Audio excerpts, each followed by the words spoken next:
Mes chers responsables, militants et sympathisants de l'UFDG, mes très chers compatriotes, à cette étape critique de notre histoire, où notre vivre ensemble est menacé, notre avenir commun hypothéqué, personne n'a envie d'entendre des discours sans effet ni lendemain, je le sais.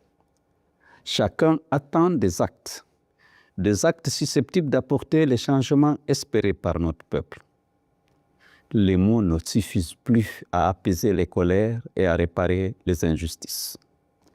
Le temps est venu d'agir pour laver les affronts, rétablir les libertés publiques et garantir le respect des droits de l'homme. Peuple martyr de Guinée, nous nous rendons compte que le 5 septembre 2021 a été le début d'un véritable déclin national, le point de départ de toutes sortes de dérives. La volonté délibérée de la junte de ruiner nos acquis démocratiques et de remettre en cause nos droits et libertés n'est plus un mystère. Chaque fois que nous pensions avoir touché le fond de l'abîme, une nouvelle escalade nous précipite davantage dans les ténèbres. Ces dernières heures, un palier supplémentaire a été franchi dans la déshumanisation de notre société et la mise à mort programmée de la démocratie et de l'état de droit dans notre pays. Peuple de Guinée, Mamadi Doumbouya et son clan se permettaient tout et maintenant ils ne s'interdisent rien. Après s'être pris pour le peuple en se substituant à lui, un groupe de prédateurs se prend pour Dieu en s'arrogeant le droit de vie et de mort sur les citoyens, les entreprises et les partis politiques. Ce groupe se maintient par le climat de terreur qu'il entretient et la répression sanglante qu'il utilise pour intimider et frapper toutes les voix dissonantes. Le coup d'État sanglant, contrairement au discours décliné à l'occasion et aux dispositions de la charte de la transition, a été suivi de restrictions drastiques des libertés publiques et de violations massives des droits humains, dont certaines relèvent des crimes contre l'humanité.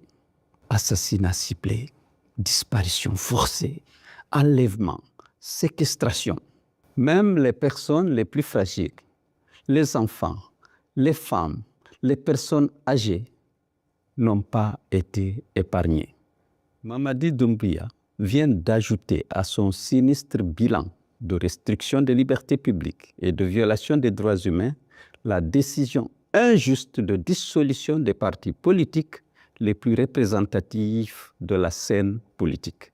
N'ayant lui-même aucune légitimité, ni la moindre assise électorale ou politique, le chef de la junte et son clan, malfaisant, voudraient réécrire l'histoire du pays en effaçant du paysage politique toutes les forces susceptibles de porter ombrage à son parti-État en cours de formation. L'on affiche fièrement une volonté claire et morbide d'instaurer la pensée unique. Un parti-État afin de consacrer un exercice solitaire du pouvoir au détriment de la souveraineté populaire. Il n'existe plus d'espace civique et démocratique. Les droits politiques et les libertés fondamentales, après avoir été piétinés, sont aujourd'hui purement et simplement supprimés. Dès lors, il n'y a plus d'autre alternative que de s'engager dans une résistance frontale, une lutte courageuse de libération de notre pays dont les ressources sont pillées, les institutions instrumentalisées, l'armée nationale divisée et désarmée. Cette lutte s'impose à nous comme un devoir moral et une nécessité historique. À cet égard, j'exhorte les responsables, militants et sympathisants de l'UFDG et tous les Guinéens épris de liberté et de justice à se lever comme un seul homme et à recourir à tous les moyens pour mettre fin à ce régime d'exception qui n'a que trop duré.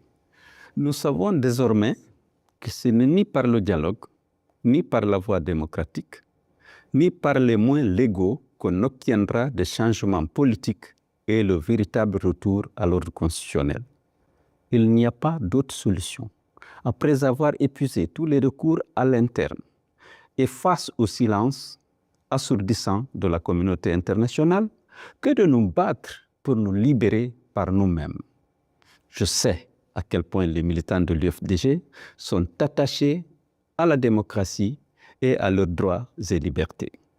Les sacrifices qui sont consentis ces dernières décennies pour défendre ces valeurs sont une illustration éloquente de cet attachement.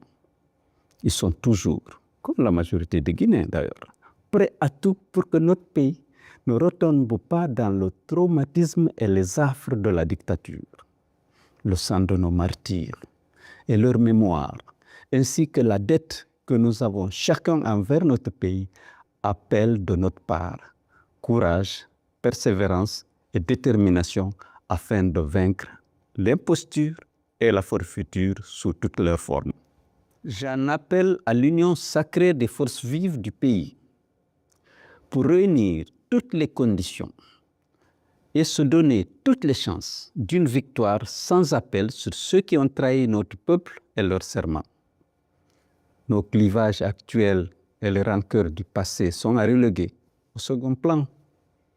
Si nous voulons être unis et forts afin de parvenir rapidement à notre objectif de libérer notre pays de la dictature, le moment venu, chacun répondra de ses actes. L'oubli et le pardon habituel ont trop longtemps garanti l'impunité et encouragé la récidive. Peuple de Guinée, Mamadi Doumbia, après avoir trahi sa parole et son serment, nous déclare ouvertement la guerre en voulant effacer d'un trait de plume l'héritage de nombreuses années de conquête, de sacrifices et de lutte épique de notre peuple. Il sera vaincu par les forces démocratiques et patriotiques, majoritaires et incorruptibles. À travers toute l'histoire, on a vu comment finissent les dictatures. L'on voit le sort funeste qui attend aussi tous ceux qui soutiennent et encouragent l'oppression. Comme nous l'enseigne Thomas Jefferson, quand l'injustice devient loi, la résistance devient un devoir. Face à Mamadi et à son clan, seule la résistance nous permettra de recouvrer nos libertés individuelles et collectives, nos droits confisqués. Sous la dictature, nous périrons tous. La dignité de notre peuple et l'honneur de notre pays ne sont pas négociables. La dictature ne passera pas. Les tyrans tomberont tous, soyez-en sûrs. Vive la lutte, vive la résistance patriotique, vive le peuple de Guinée, libre et souverain.